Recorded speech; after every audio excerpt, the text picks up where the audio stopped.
I've witnessed since I was young how my parents loved the Lord, how they served Him. We're always in Bible studies, we're always in missions. Lagi kami nasa mga prayer meeting. Growing up in that environment really provided peace. Masaya at makulay ang buhay na kinalakihan ni Sheila.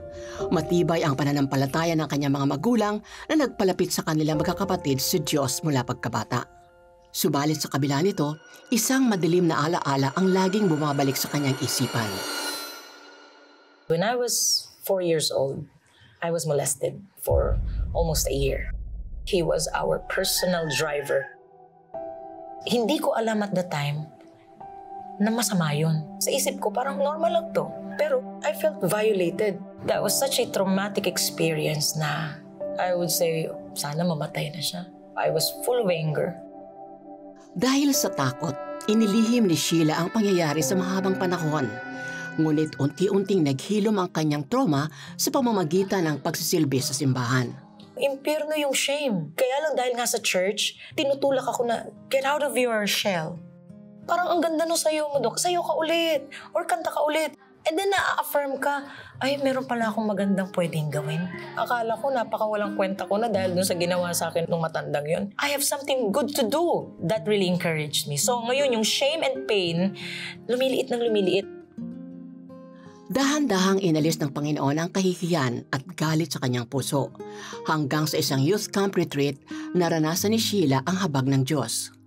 I felt a stirring in my heart na, you know, all these things that you're secretly feeling, this hatred, just give it to Jesus. Alam mo yung persistent thought sa isip mo na, why don't you forgive Him? Sabi niya, Jesus can be your friend. That particular night, I gave in, Lord, take away my anger. Take away my hatred. I forgive Him. And then there was just this warm embrace behind me. Akala ko may tao, but I was alone. Bakit damang-dama ko na ang dumi-dumi ko? But at the same time, yung presensya na yun, sabi niya, mahal na mahal kita, tanggap na tanggap kita. There's no need to be ashamed because in my eyes, you are pure. That one encounter healed me. He took the shame. He took the pain. And He replaced it with confidence. I felt that I was so loved and that ended all the shame. Patuloy na lumalim ang relasyon ni Sheila sa Panginoon sa pagdaan ng panahon, kaya't nagpasya siyang mag-aral sa Bible School nang siya'y magkolehiyo. Sabi ng tatay ko, anak, okay ka dyan, ang daming magandang nangyari sa'yo. Ba't hindi mo ituloy, mag-masters ka na, tapos tulungan mo ako sa pagpapastor ko. Sinunod niya ang ama at pinagpatuloy ang master's degree sa Christian Education in Biblical Studies. Hindi niya inakala na dito rin niya makikilala ang isang foreign student mula Myanmar na magpapaibig sa kanya. He was one of my classmates. Parang cute naman siya. Naging dating site namin yung library. But actually, I just want to be a good friend because he's a foreigner. This guy always talks about business because he's in business too. I like talking with some of the business ideas that I have because nasa exporting business kami. For me, he was a business genius. And that really attracted me to him. And he's a Bible school student. So siguro dahil Bible school student siya, he must be a good Christian. Therefore, he might be a good husband. Naging magkarelasyon sila, subalit hindi sang-ayon ang kanyang ama. Anak, di pa yan. Maghintay ka lang. May paparating.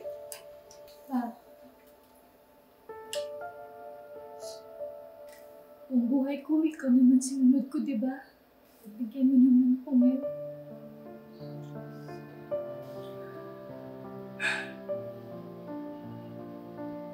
Basta anak, walang sisihan.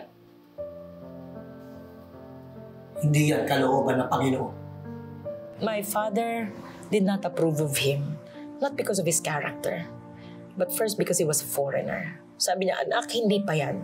Hindi pa yan, maghintay ka, may paparating. Sabi ko pa, sumunod naman ako sa'yo lahat. This time, payagan mo naman ako. Ako na magde-decide nito.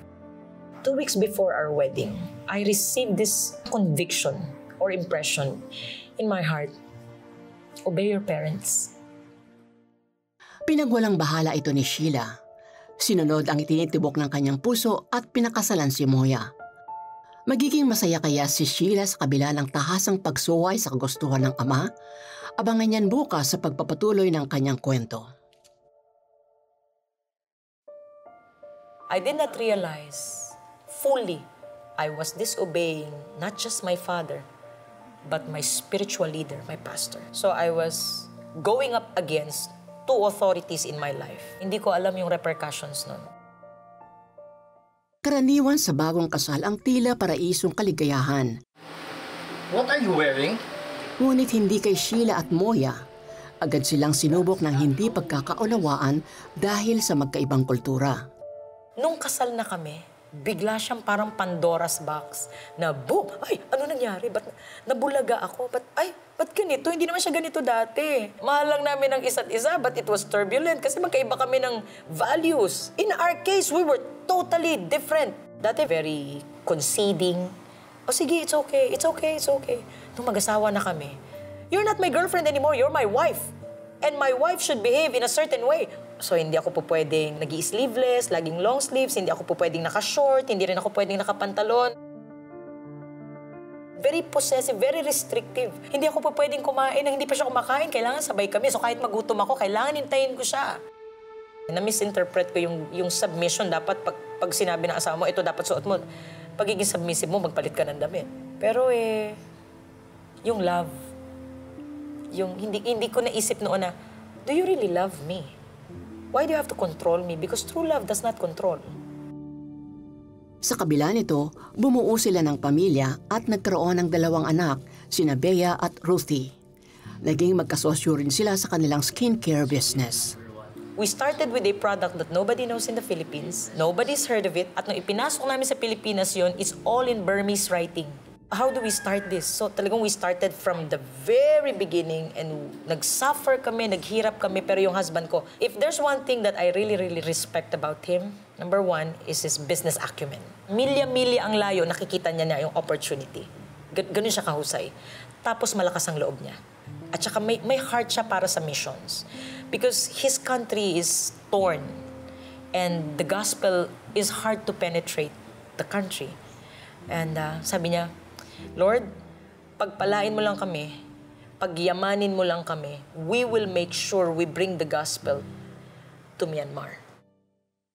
And the Lord really blessed us. In 3.5 years, out of the blue, may na-meet kaming mga tao, na mga networkers. Pinasok yung product namin sa isang company. They ordered, for the very first time, a big amount of money. 180,000. Yun yung una naming sale sa kanila. The Lord opened their doors for us. We cannot force our product to them. It was the Lord's hand, it was the Lord who moved because of a promise that my husband made, that I supported. Nakilala at lumago ang kanilang negosyo at naging multimillionaire sila. Ngunit napako ang kanilang pangako sa Panginoon. We had a lot of chance to do and fulfill what we promised the Lord. We didn't. We chose not to because we have to keep up with the success. Kaharap na namin yung mga buyers, yung mga distributors, yung mga stockists, yung mga gustong mag-branch. You don't have time for the Lord much. So yung ministry can take a backseat for a while. Maintindihan naman ng Panginoon eh. The very first thing that I abandoned was my personal time with the Lord. Nung bagong kasal kami, nagsisimula kami sa business, I pray 2, 3, 4, 5 hours in a day. That long. Just a growing intimacy with the Lord. When we started making money, that slowly died down. Blessings, seemingly blessings, can really bless you or test you. In our case, it tested us big time. Naging hamon din sa kanila ang pagpapatakbo ng negosyo, lalo't pinairal ng kanyang asawa ang kinagisnan nitong kultura sa kanilang pagsasama. When we are in a meeting, dahil babae lang ako, shut up. Don't talk. I will do all the talking. I'm the man here. To argue with him? No way. I'm dead. Unti-unting nagkagulo ang pagsasama ng mag-asawa, lalo na nang matuklasan ni Sheila ang bisyo ng asawa sa pag-inom na kalaunay lumala. Hey! Shut up! Noong umpisa, ng mga first 3-4 years, every night lang, nung umangat na yung business namin, Dahil sa stress, he would drink even in the mornings. 6, 8, 10 bottles of beer. Yung rage when he's drunk. So, lahat kami nakikisama. Walang masaya. Lahat takot. Saan hahantong ang gusot na hinaharap na mag-asawa? Abangan bukas yan sa pagpapatuloy ng kanyang kwento.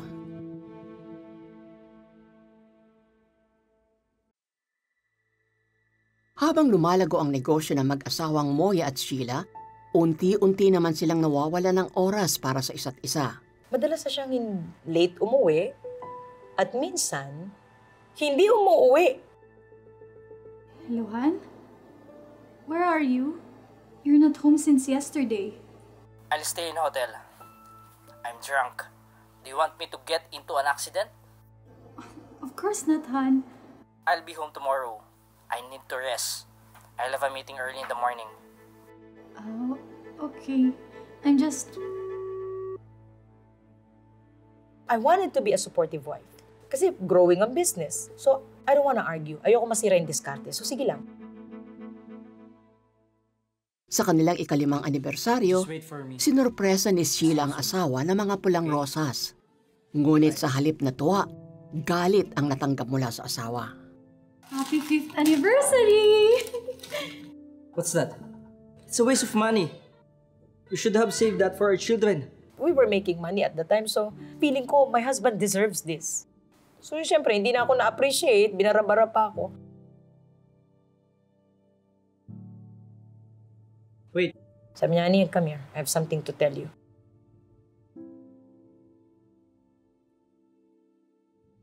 About what?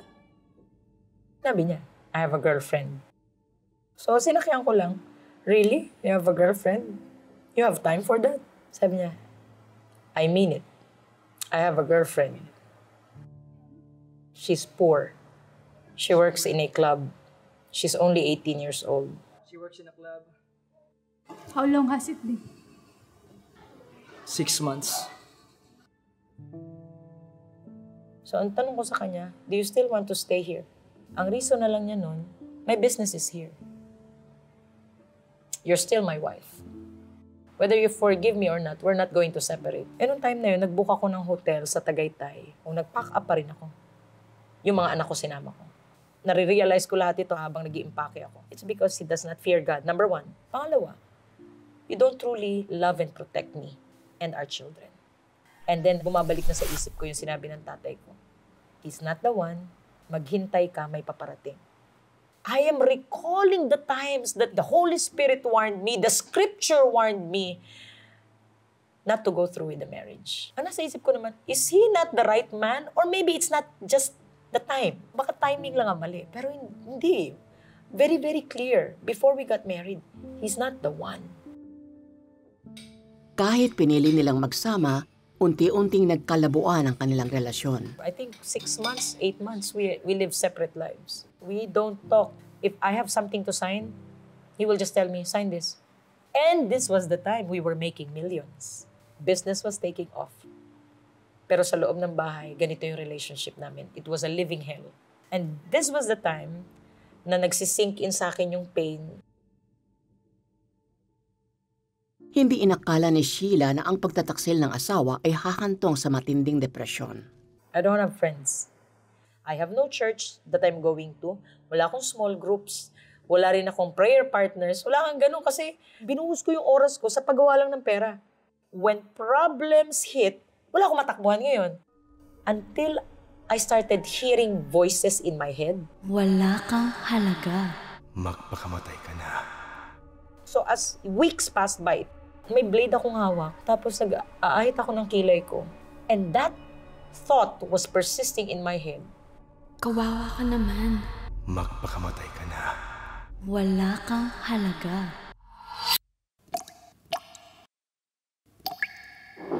Honey! Honey! What are you doing? Why are you doing this? Dumating yung husband ko from the office. Tapos binendahan niya to. I think in our hearts, we regret marrying each other, but Alam ko, mahal ko pa rin yung asawa ko even that time. I was just hurt. Ipaglalaban pa kaya ni Sheila ang kanilang relasyon o tuluyan siyang magpapadaig sa depresyon at wakasan na ang lahat? Abangan yan bukas sa pagpapatuloy ng kanyang kwento. I loved my husband, and that will never change. Love kept me staying. My children are too beautiful to belong to a broken family. Pangalawa, gusto kong panindigan yung sinabi ko at yung sinabi ng tatay ko, walang hiwalayan na pinili mo yan. Pride kept me. Kahit pinili ni Sheila na manatili, patuloy pa rin siyang nilulunod ng kalungkutan. Kahit Bible school student ako, nakakayamang sabihin, I was just wrapped in darkness. I was drowning in pain. Wala akong kausap eh. And then I was ashamed to talk about my life. You look so perfect. Parang you did everything right. Ang ganda ng business nyo, pa-take off. You want to keep up that image. While on the inside, you're crumbling. Ang ugat lang nun, we abandoned Jesus. I did it for the second time. Honey! What are you doing? Why are you doing this?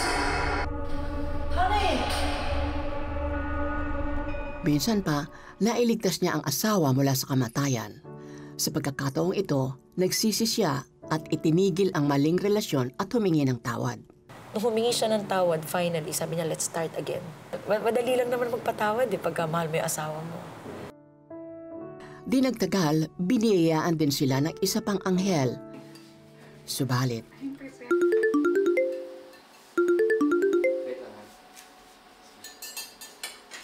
I did not know he returned to contacting her again.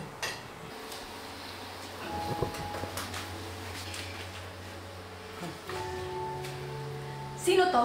Nung nalaman ko, like, oh my, hindi ka totoong humingi ng tawad. Kung paano niya nagawa sa akin to? Lahat yun naiisip ko, there must be something wrong with me. Kaya niya to nagawa. kahit patuloy na magulo ang kanilang relasyon, hindi pa rin magawang humingi ng tulong ni Sheila sa kanyang mga magulang. Duwag lang yung umuwi sa magulang para magsumbong, inaganap ng kakampi. Pero hindi pala. Dapat pala nagsumbong ako noon kasi accountability Yung parang wala mang sumaway na matanda. Dapat sinabi ko sa magulang niya, sa mga kapatid niya. Napapahapyawan ko lang pero nagagalit siya talaga. At pag nagalit siya, iinom siya lalo. So parang I'm walking on eggshells here. Hindi to pwedeng malaman. At ang labis na pagkalulong ni Moya sa alak ay naging banta sa kanilang buhay. Mga 7th, 8th year namin. Naninira na siya ng gamit, nagtataob na siya ng gamit.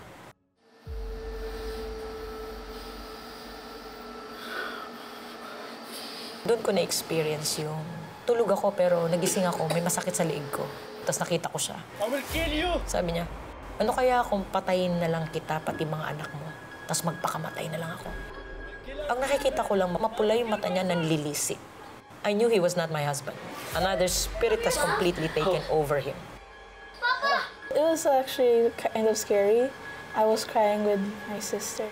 My dad was so angry. I didn't know what to do with it. A certain anger rose up in me. Can't do this to me, pero hindi ako lumaban. Pinacify ko lang siya, sabi ko, honey, why don't we talk about it? Tinignan ko yung balance niya. Medyo pasuray-suray siya. Kaya ko to. Tinula ko na siya. He was banging the door. I didn't say a word.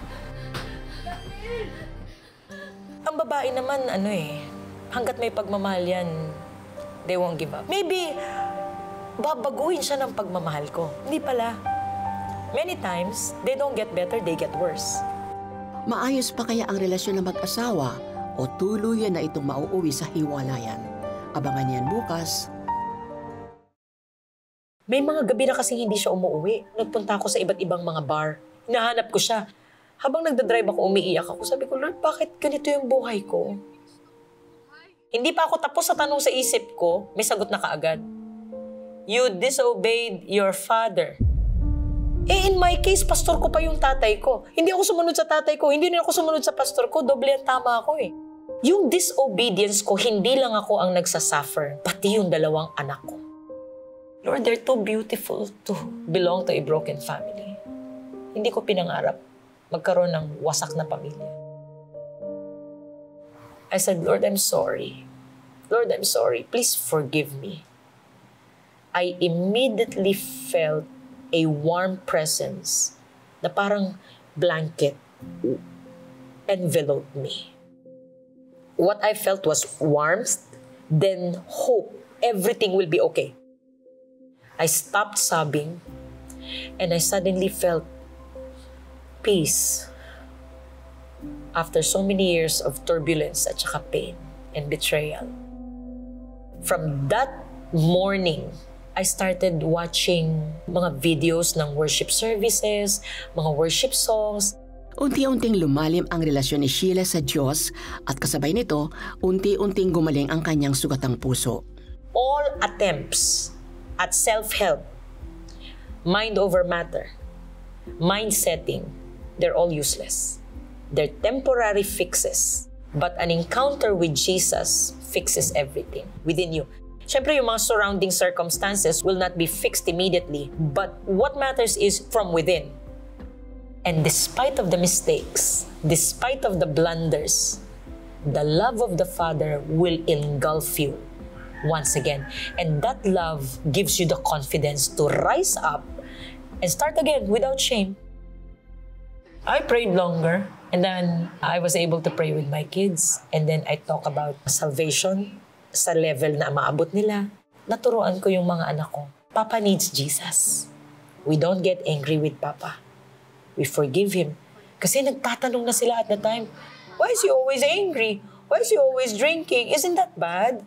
Sabi ko, it is wrong. That's why He needs Jesus. So what we need to pray for is that Papa will know Jesus. Bumalik siya sa pagdalo sa Christian services na muling nagbigay liwanag at galak sa kanyang puso. Subalit panibagong dagok ang dumating sa kanya nang magkasakit ang kanyang asawa sa liver. Kinausap niya ako, sabi niya, our marriage is not working. I want separation. I'm going home to my country. Nung time na yun, dahil yung security ko nasa Panginoon, sabi ko lang, alright, hindi man ako nayanig, hindi rin ako naiyak. Hindi sa hindi ko siya mahal, I still love Him. But at the back of my mind, if I truly love Him, I will just let Him go where He finds peace. Kasama ang mga anak, nagbalik si Sheila sa piling ng kanyang mga magulang. Anak, ano nangyari sa inyo? Di ba walang hiwala yan?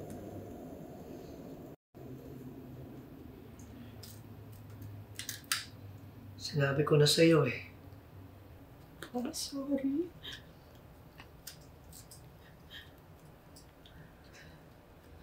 Pwede dito muna kami ng mga bata? Oo naman, anak.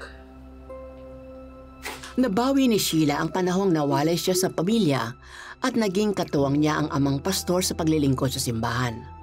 Subalit makalipas ang 9 na buwan, muling naputol ang masayang pagsasama nang pumanaw ang kanyang ama.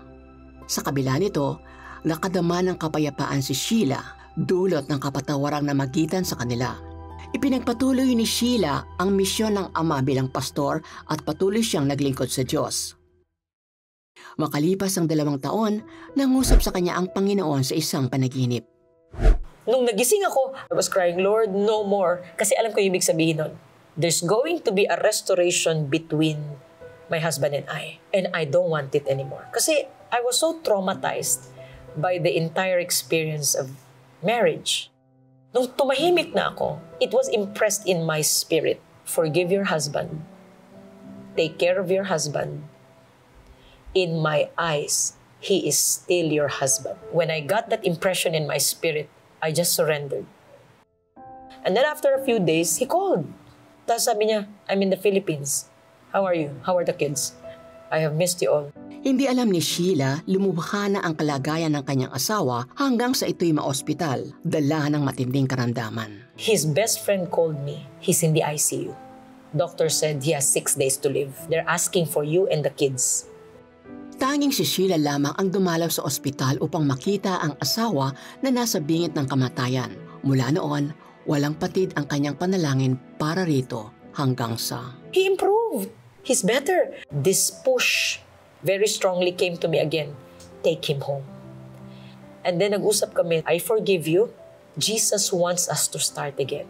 Naluha siya, tapos sabi niya, "Forgive me, I did so many wrong things to you." And then after that, he said, "I'm repenting, Lord. Forgive me for what I have done to my wife and my children. I'm a sinner." On that day that we forgave each other, he just said, "Because of you, God is truly alive. Your forgiveness, your acceptance of me made me really believe God loves us." Muling nagkabalikan sina Sheila at Moya at muling nabuo ang kanilang pamilya. Naging totoo yung love is sweeter the second time around. Wherever we go, we're always together. We pray together. We read the Bible together. Everything was restored to a better state because that's the character of God. Whatever the enemy has stolen, whatever else was destroyed, the Lord healed and the Lord returned all that was lost, far greater than before. This time, I felt the love of my husband, genuine love of my husband. Muli silang nagpaalam nang pumanaw si Moya. Ngunit sa kabila ng dalamhati, nanatili ang pag-ibig at pag-asa sa puso ni Sheila. Ngayon, patuloy siyang naglilingkod bilang pastora kasama ang 3 anak, mga biyayang iniwan ng kanyang asawa.